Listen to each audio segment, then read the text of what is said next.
जय श्री राम, जय श्री राम, जय श्री राम. ஜெய் ஸ்ரீராம் கோஷம் எழுப்பணுமா? ஆளுநர் பதவியை ராஜினாமா பண்ணிட்டு அயோத்தியில் இருக்கக்கூடிய ராமர் கோயில போய் பூசாரியா சேர்ந்துருங்க. இல்லையா வட இந்தியாவில் வந்து சங்கிகள் கத்திட்டு போறான்ல ரோட்ல, ஜெய் ஸ்ரீராம் ஜெய் ஸ்ரீராம் சொல்லிட்டு, அது மாதிரி போய் கத்திக்கிட்டு போங்க.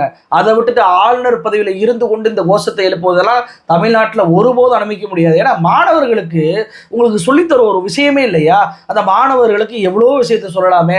நீங்க சொல்லக்கூடிய புராணத்துல கூட பல நல்ல விஷயம் இருந்துச்சுன்னா அதை மாணவர்களுக்கு சொல்லி கொடுக்கலாமே. அதை விட்டுட்டு எப்ப பாரு மதம் மதம் மதம் சொல்லிட்டு மதத்தை மட்டுமே மாணவர்களுக்கு சொல்லக்கூடிய திட்டமிட்டு இந்த பாஜக கைகூலியை ஏன் தொடர்ச்சியா பண்ணிக்கிட்டே இருக்கீங்க? இது திமுக விசேஷ ஆளுநர் ரவியுடைய பிரச்சனையா பார்க்க முடியாதுங்க. இது தமிழ்நாட்டு மாணவர்களுடைய பிரச்சனையா தான் பார்க்க முடியும்.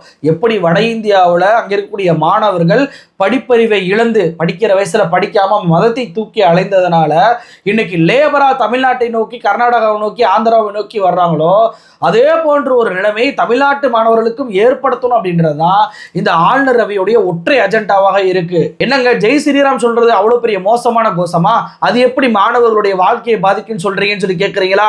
எனக்கு அதுக்கு ஒரு பட்டியலே போட்டு காட்ட முடியும். ஜெய் ஸ்ரீராம் கோஷம் என்பது கடவுளுடைய கோஷம் அல்ல, அது பாஜகவுடைய அரசியல் சித்தாந்த கோஷமாக 1980களுடைய இறுதியிலிருந்து பாஜக பண்ணிக்கிட்டு இருக்காங்க. முதல்ல பாபர் மசூதியை இடிக்கும் போது இவங்க ஜெய் ஸ்ரீராம் சொல்லிக்கிட்டே தான் இடிச்சதை நம்ம எல்லாருமே பார்த்திருப்போம். இப்படி தெருவுல மட்டுமே பேசிக்கிட்டு இருந்த இந்த ஜெய் ஸ்ரீராம் கோஷத்தை 2019ஆம் ஆண்டு 2வது முறையாக மோடி வெற்றி பெற்ற போது எதிர்க்கட்சி உறுப்பினர்களும் முஸ்லிம்களுடைய பாராளுமன்ற உறுப்பினர்களும் நாடாளுமன்றத்தில் பதவி ஏற்கும் போதே ஜெய் ஸ்ரீராம் என்று பாஜக எம்பிக்கள் நாடாளுமன்றத்தில் வச்சே கத்துனாங்க. அப்ப இந்த கோஷம் என்பது திட்டமிட்டு எதிர்க்கட்சிகளை ஒடுக்குவதற்கும் மத சிறுபான்மைகளை ஒடுக்குவதற்கும் பாஜக எழுப்பக்கூடிய அரசியல் கோஷமாக தான் இது தொடர்ச்சியாக இருக்கு. இதனால ஏற்பட்ட விளைவு என்ன தெரியுமா? ஜார்க்கண்ட்ல 24 வயசான தாப்ரேஸ் அன்சாரி இவரை ஜெய் ஸ்ரீராம் சொல்லுன்னு சொல்லி போஸ்ட்ல கட்டி வச்சு 4 பக்கமும் சேர்ந்து அடிக்கிறானுங்க. இப்படி அடிச்சு அவர் வலி தாங்க முடியாம இறுதி கட்டத்துல வேற வழி இல்லாம ஜெய் ஸ்ரீராம் சொன்ன உடனே பாத்தீங்க அப்படின்னா அவரை விட்டுட்டு போயிடுறாங்க. போலீஸ் வந்து அவரை வந்து மீட்கணும்ல, ஹாஸ்பிட்டல்ல சேர்க்கணும்ல. ஆனா போலீஸ் அவர் மீதே எஃப்ஐஆர் போட்டு அவரை லாக்அப்ல ஒரு நாள் முழுக்க வச்சிருக்கிறாங்க. இந்த சம்பவம் நடந்த 4 நாள்லயே தாப்ரேஸ் அன்சாரி உயிரிழந்து போனார். 24 வயசு பையனை ஜெய் ஸ்ரீராம் சொல்லியே அடிச்சே கொண்டாடுங்க இந்த இந்துத்துவவாதிகள். 2022 ஊபியில ஒரு 50 வயதான முஸ்லிம் விவசாயியை ஜெய் ஸ்ரீராம் சொல்லிக்கிட்டே கொலை பண்ணாங்க. 2020ஆம் ஆண்டு தலைநகர் டெல்லியில ஒரு கலவரம் நடந்துச்சு.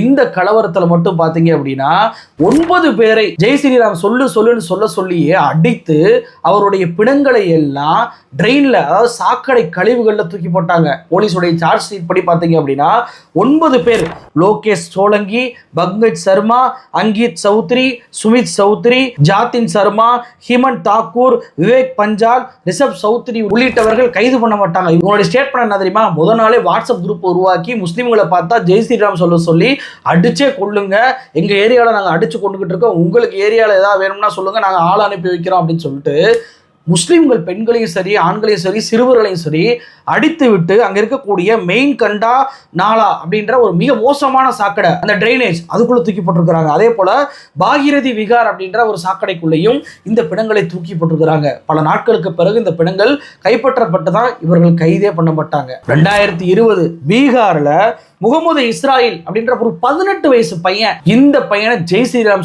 சொல்லி அடிச்சதோடு மட்டும் இல்லாம அவனுடைய கழுத்தையே அறுத்துட்டு போயிட்டாங்க. 2019 உத்தரப்பிரதேசத்துல 15 வயது பையனான ஹாலித் அன்சாரிய ஜெய் ஸ்ரீராம் என்று சொல்லவில்லை என்பதற்காக கையையும் காலையும் கட்டி போட்டு அவன் மேல மண்ணெண்ணெயை ஊற்றி தீய வச்சுட்டு போயிட்டாங்க. 60% உடல் அந்த 15 வயசு பையனுக்கு எரிஞ்சு போச்சு. அதே ஊபியில 2019 66 வயதான மௌலானா ஆசாத் ராசா ஹுசைனி இவர் ஒரு அனாதை இல்லத்தை நடத்திக்கிட்டு இருந்தாரு. இந்த அனாதை இல்லத்துக்குள்ள புகுந்து அந்த ஹுசைனி என்பவரை ஜெய் ஸ்ரீராம் சொல்லி அடிச்சதோடு மட்டும் இல்லாம அந்த அனாதை குழந்தைகள் இருக்காங்க தெரியுமா, அவங்களை அத்தனை பேருமே முட்டி போட வச்சு ஜெய் ஸ்ரீராம் சொல்லுன்னு சொல்லி கட்டாயப்படுத்தி இவனுங்க அடிச்சிருக்கிறானுங்க. 2018 ராஜஸ்தான்ல 45 வயதான முஸ்லீம ஜெய் ஸ்ரீராம் சொல்லுன்னு சொல்லிட்டு 20 முறை கன்னத்தில் இந்த வீடியோ காட்சிகள்லாம் வெளியாச்சு. 2018 மேற்கு வங்கத்துல 67 வயதான அபுல் பசாரையும் 61 வயதான பேதனா பீபியையும், இவங்க 2 பேரும் கண்ணு தெரியாதுங்க, பிச்சைக்காரவங்க, இந்துக்களுடைய இடத்துக்குள்ள வீடுகளுக்குள்ள ஏரியாக்குள்ள நுழைஞ்சிட்டாங்க அப்படின்றக்காகவே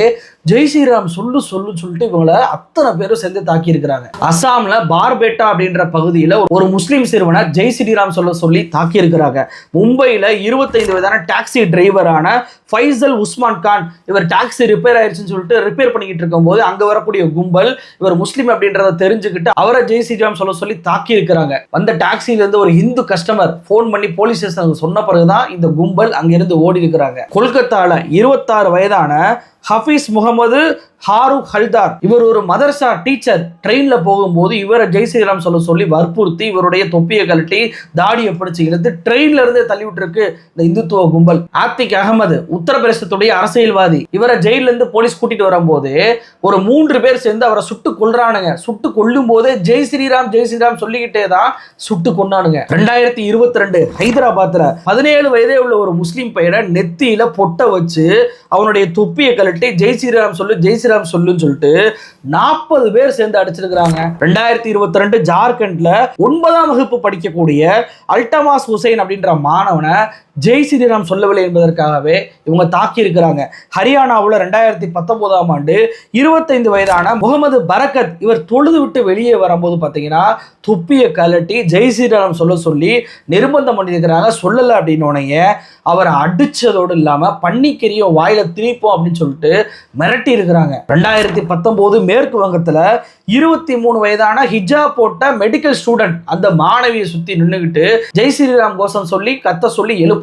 இதேதான் கர்நாடகாவிலையுமே ஒரு புர்கா போட்ட ஒரு பெண்ணுக்கு ஒட்டுமொத்த காவி துண்டு போட்ட அந்த மாணவர்கள் எல்லாம் ஜெய் ஸ்ரீராம் சொல்லி கத்திட்டு போனதெல்லாம் நம்ம பார்த்தோமா இல்லையா? 2019 அசாம்ல ஸ்ரீ ராம் சேனா அப்படின்ற அமைப்பினர் ஜெய் ஸ்ரீராம் அப்படின்னு சொல்லிட்டு அங்க இருக்கக்கூடிய ஒரு முஸ்லீமை அடித்திருக்கிறாங்க. அதே அசாம்ல 2019 மௌலானா மூமின் அப்படின்றவரையும் ஜெய் ஸ்ரீராம் சொல்லல அப்படின்றக்காகவே ஒரு கும்பல் கார் ஏற்றி அவரை தூக்கி வீசிட்டு போயிருக்கிறாங்க. 2019 உத்தரப்பிரதேசத்தில் இருக்கக்கூடிய கான்பூர்ல 16 வயசு தாக் அகமது, அவர் தொழுதுட்டு பள்ளிவாசல்ல இருந்து வரும்போது அவருடைய தொப்பியை கலட்டி ஜெய் ஸ்ரீராம் சொல்லி அடிச்சிருக்கிறாங்க. அதே 2019 அதே கான்பூர்லயே ஆட்டிப் அப்படின்ற ஆட்டோ டிரைவரை ஜெய் ஸ்ரீராம் சொல்லணும் என்பதற்காகவே அவரை தரத்தரன்னு இழுத்துட்டு போய் பாத்ரூம்குள்ள அடைச்சு வச்சு அடிச்சிருக்கிறானுங்க. 2019 பீகார்ல முகமது ஜாவித் நசீம் அப்படின்ற ஒரு சிறுவனை 10 பேர் சேர்ந்து மக்கள் முன்னணியில யாருமே தடுக்கல ஜெய் ஸ்ரீராம் சொல்லியே அடிச்சிருக்கிறானுங்க. அதே 2019 ஜார்க்கண்ட்ல ஆமீர் வாசிம், அல்தாஃப் அலி, அலி அகமது அப்படின்ற 3 முஸ்லிம்களையுமே ஜெய் ஸ்ரீராம் சொல்லி அடிச்சிருக்கிறாங்க. 2019 மேற்கு வங்கத்துல சபீர் அகமது அப்படின்றவரை ஜெய் ஸ்ரீராம் சொல்லி அடிச்சிருக்கிறாங்க. 2019 உத்தரப்பிரதேசத்துல அப்துல் வாரிஸ், முகத்திஸ், ஹாரூன், அலி அப்படின்ற 4 மதரசா மாணவர்கள் அங்க இருக்கக்கூடிய கிரவுண்ட்ல உன்னவ் அப்படின்ற பகுதியில் இருக்கக்கூடிய கிரவுண்ட்ல விளையாண்டு இருக்கிறாங்க. அவங்கள போயிட்டு ஜெய் ஸ்ரீராம் சொல்லி அடிச்சிருக்கிறாங்க. 2019 மேற்கு வங்கத்துல 11 வயது சின்ன பையன் ரசப் ஆலம் மதரசா ஸ்டூடெண்ட், இவனை ஜெய் ஸ்ரீராம் சொல்லி அடிச்சிருக்கிறாங்க. 2019 உத்தரப்பிரதேசத்துல மதரசா டீச்சரான இம்லக்கூர் ரஹ்மான் 12 பேர் சேர்ந்து இவருடைய தாடியை பிடிச்சு இழுத்து ஜெய் ஸ்ரீராம் சொல்லிட்டு இன்க தெளிச்சு அவர் அடிச்சிருக்கிறானுங்க. மகாராஷ்டிரா 2019 ஆசிப் மஜீத் குரைசி மார்க்கெட்ல காய்கறி வாங்கிட்டு இருந்தவரை பிடிச்சு அடிச்சு ஜெய் ஸ்ரீராம் சொல்லியே தாக்கி இருக்கிறானுங்க. அதே மகாராஷ்டிராவிலேயே 2019 இம்ரான் இஸ்மாயில் பட்டேல், இவர் ஹோட்டல்ல வேலை பார்த்துட்டு வீட்டுக்கு பைக்ல போயிட்டு இருக்கிறாரு. அந்த பைக்கை நிப்பாட்டி 20 பேர் கொண்ட கும்பல் இவரை ஜெய் ஸ்ரீராம் சொல்லி தாக்கி இருக்கிறானுங்க. குஜராத் மட்டும் என்ன விதி விலக்கா? 2019 குஜராத்ல இந்துக்கள் வசிக்கும் பகுதியில 3 முஸ்லிம்கள் பைக்ல போயிட்டாங்க அப்படின்றக்காகவே ஜெய் ஸ்ரீராம் சொல்லி அதை சொல்லாததுனால சைக்கிள் செயினை எடுத்து அடிச்சிருக்கிறானுங்க. அதே குஜராத்ல ஹாருக் ஹோகன் அப்படின்ற ஒரு முஸ்லீம், அவரை ஜெய் ஸ்ரீராம் சொல்லு, அப்படி இல்லைன்னா பாகிஸ்தான் போ அப்படின்னு சொல்லிட்டு 3 பேர் இரும்பு ராடால அடிச்சிருக்கிறாங்க. 2019 உத்தரப்பிரதேசம் முகமது அர்பிசா 3 பேரால ஜெய் ஸ்ரீராம் சொல்லவில்லை அப்படின்றதுக்காகவே கல்லாலே அடிச்சிருக்கிறாங்க. ஒருத்தரை கூட கைது பண்ணல. 2018 ஜார்க்கண்ட்ல மௌலானா இம்ரான், இவங்க தொழுதுட்டு வரும்போது 20 பேர் கொண்ட கும்பல் ஜெய் ஸ்ரீராம் சொல்லி அடிச்சிருக்கிறாங்க. அப்ப இவ்வளவு பெரிய நீளமான பட்டியல் நவாஸ்தான்ல, இது எல்லாமே ஜெய் ஸ்ரீராம் சொல்லி முஸ்லிம்களை தாக்கி இருக்கக்கூடிய சம்பவங்கள். 2019 இருந்து 2022 மட்டும் 28 சம்பவங்கள் இது மாதிரி நடந்திருக்கு. இதெல்லாம் பதிவு செய்யப்பட்ட குற்றங்கள், போலீஸ் ஸ்டேஷன்ல கம்ப்ளைண்ட் பண்ணது. போலீஸ் ஸ்டேஷனில் கம்ப்ளைண்ட் பண்ணாமல் இன்னும் எவ்வளவு இருக்குது அப்படின்றத நம்மளால் நினச்சி கூட பார்க்க முடியல. 2019 நாடாளுமன்றத்தில் வைத்தே ஜெய் ஸ்ரீராம் சொல்லி பார்லிமெண்ட் உறுப்பினர்கள் சொன்னதனுடைய விளைவு தான் நான் கொடுத்த அந்த பட்டியலை நீங்கள் பார்த்தீங்கன்னா தெரியும். எல்லாமே இந்த 2019 தான் அதிகமாக நடந்திருக்கும். அது ஜூலை மாதத்தில் அதிகமாக இவங்க நடத்தியிருக்கிறாங்க பார்லிமெண்ட் உறுப்பினர்கள் பதவியேற்ற பிறகு.